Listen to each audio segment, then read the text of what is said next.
Hi, and this lady is, you want to tell us where you're at and your name at first. We'll do it that way then. I'm in Santa Fe, New Mexico, and I'm Veronica Garcia.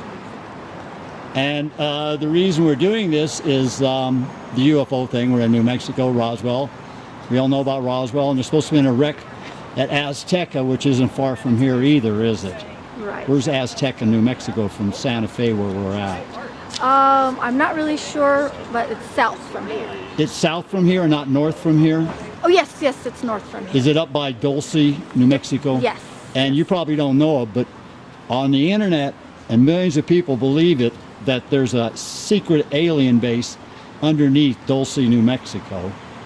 And I recorded, and I ran into him again here, a kid, Jicarilla Apache from Dulce, New Mexico, because that's a Jicarilla Apache reservation up there. Mm-hmm. And he talked about the UFO sightings that he saw over Dulce, New Mexico, his hometown. And this is how we got going here. So this lady here has had a UFO sighting, and nowadays when somebody says to me they had a UFO sighting, I don't let it go away.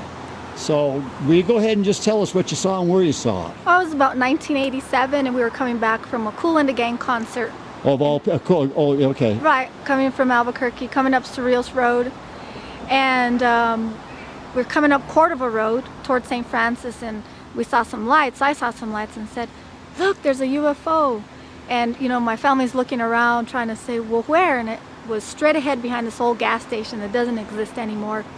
And we went looking. I said, let's go. It looked like it landed behind the gas station off of Cordova Road. So we went out there to cruising around, looking all over for it. We were asking people if they saw UFO anywhere.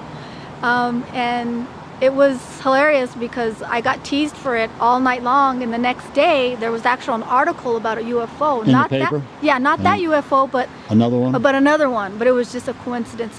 And so we had just left Taco Bell, and that's when we were.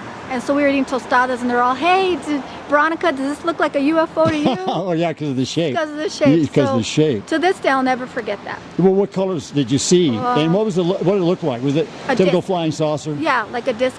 And what you could see is like when the lights turn off, you could still kind of see the But it was image. at night, huh? It was at night.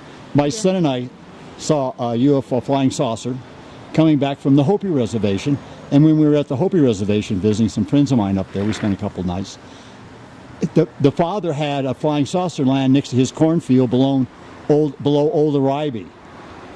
And so telling us the story, and then here we're coming back, and we're about 50 miles south of Winslow heading home to the Phoenix metropolitan area. Right. And me and my son saw a flying saucer right over the top of us.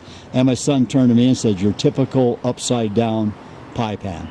To get the shape. Right.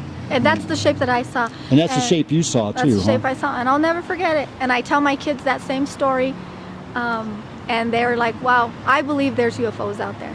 Cool. And your name once again? Veronica Garcia. And we're in Santa Fe, New Mexico, and God bless you, dear, and thanks. Thank you so much. Bye-bye. Bye-bye.